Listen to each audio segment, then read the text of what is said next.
अरे तोहरा से पूछूं मैं ओ धनुषधारी, तोहरा से पूछूं मैं ओ धनुषधारी, देखन में पातर खाए भर थारी, बहता द बबुआ लोगवा देत काहे गारी, बता द बबुआ।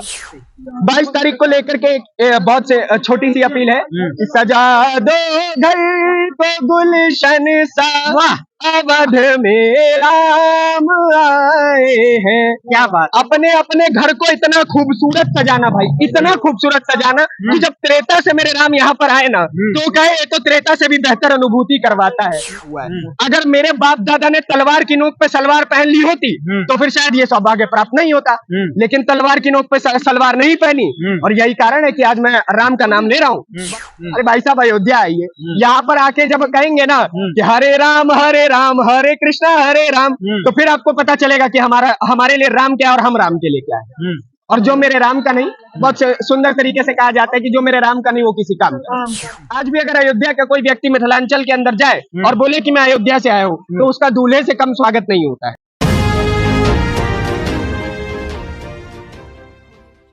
भगवान श्री रामचंद्र जी के ससुराल से कुछ लोग आए हैं, अर्थात मिथिला जनकपुर से आए हैं। बहुत बहुत स्वागत है, बहुत बहुत धन्यवाद। और अयोध्या वासी मेरा स्वागत करे तो ये मेरे लिए और अच्छी बात है जी। और वैसे भी क्या बात है, भगवान श्री रामचंद्र जी को मिथिलांचल के लोग गाली क्यों देते हैं? अरे भाई साहब हम नहीं गरियाएंगे, कौन गरियाएगा? देखिए मिथिलांचल के लोगों को ही अधिकार है कि हम श्री रामचंद्र जी को गरिया सकते हैं, ठीक है। हमारे यहाँ भजन है, कौन सा? राम जी से कहथिन, राम जी से कहथिन जनकपुर के नारी, बता द बबुआ लोगवा देत काहे गारी, बता द बबुआ। अरे तोहरा से पूछूं मैं ओ धनुषधारी, तोहरा से पूछूं मैं ओ धनुषधारी, देखन में पातर खाए भर थारी, बहता द बबुआ लोगवा देत काहे गारी, बता द बबुआ। ये हम मिथिलांचल वासियों का ही अधिकार है कि हम उनको दुलार भी कर सकते हैं, हम उनको गरिया भी सकते हैं और हम उनको भरपेट खिला भी सकते हैं, क्योंकि मिथिलांचल वासी खाने और खिलाने में बड़ा जोर रखते हैं। क्यों गाली दे सकते हैं? भाई हमारे दूल्हे राजा है, हमारे दूल्हे राजा, हमसे ज्यादा अधिकार उन पे कौन रखेगा? अब देखिए हमारे यहाँ शुरुआत से ही परंपरा चली आ रही है, ठीक है। मिथिला के लिए कहा जाता है पान मखान और माछ, ठीक है। जब श्री रामचंद्र जी यहाँ पे आए थे तो भार स्वरूप में उनको पान मखान और माछ भेजा गया था, ठीक है। और हमारे यहाँ की जो परंपराएं हैं मिथिलांचल वासी उसको बड़े अच्छे से खरा उतरते हैं और यही कारण है कि हम श्री रामचंद्र जी को अपने परंपरा के अनुसार गरियाते हैं। और आज भी दूल्हे अगर आज भी, लेकिन ये बात है सम्मान भी उतना ही मिलता है। आज भी अगर अयोध्या का कोई व्यक्ति मिथिलांचल के अंदर जाए और बोले कि मैं अयोध्या से आया हूँ तो उसका दूल्हे से कम स्वागत नहीं होता है। ये भी मैं आपको बताया, ये हकीकत बता रहा हूँ, मैंने एक्सपीरियंस किया हुआ है, मैंने अपनी आंखों के सामने देखा, इसलिए मैं ये बात आपको बता रहा हूँ जी। अच्छा, 22 तारीख को लेकर के मिथिला में क्या तैयारियां होंगी?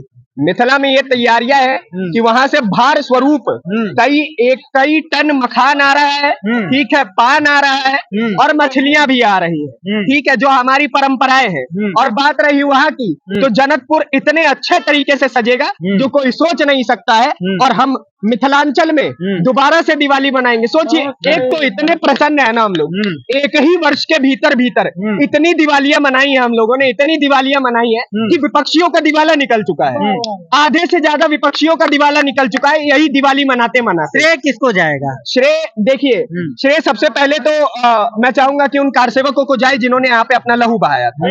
उसके पश्चात उस राजनीतिक पार्टी को जाए जिसने राम का नाम लेकर के अपनी राजनीतिक करियर शुरू की, ठीक है। उसमें प्रमुख नाम आडवाणी जी और अटल जी का आएगा, ठीक है।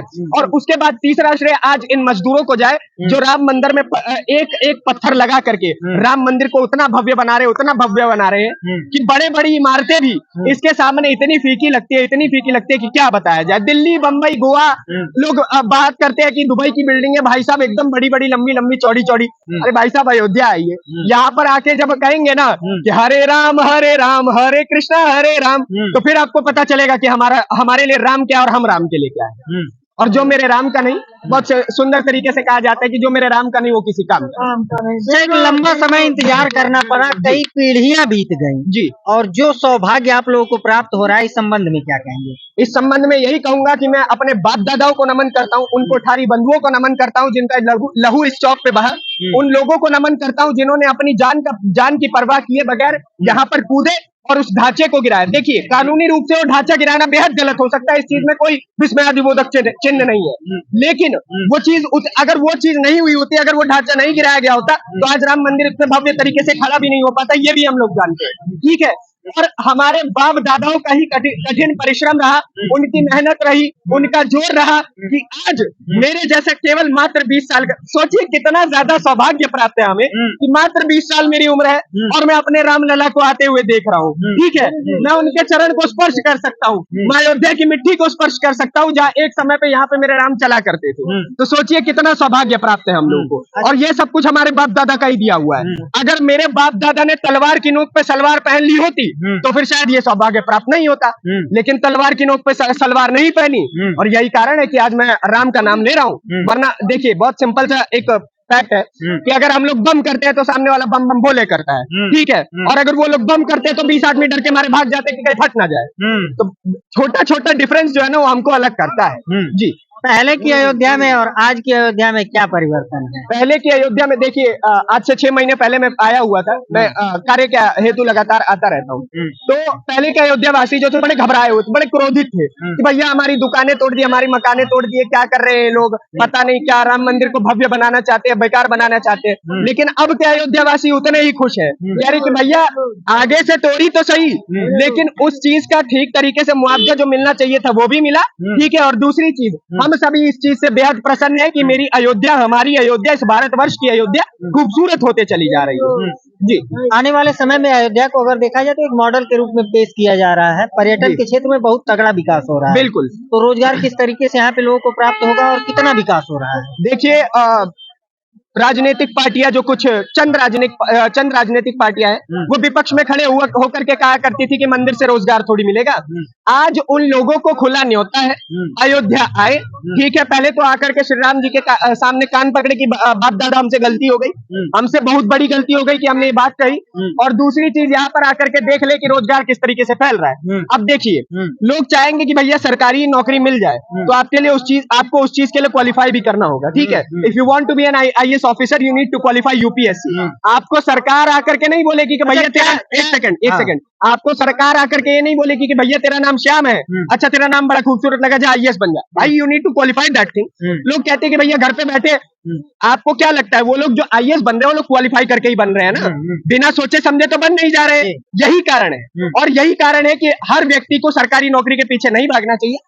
अपने देखिए, नमक स्वाद अनुसार, बातें औकात अनुसार रहे तो अच्छी रहती है। अच्छा, क्या रोजगार को सरकारी नौकरी से ही जोड़ा जा सकता है या फिर इसका कोई अलग? आवश्यक नहीं है, आवश्यक नहीं है।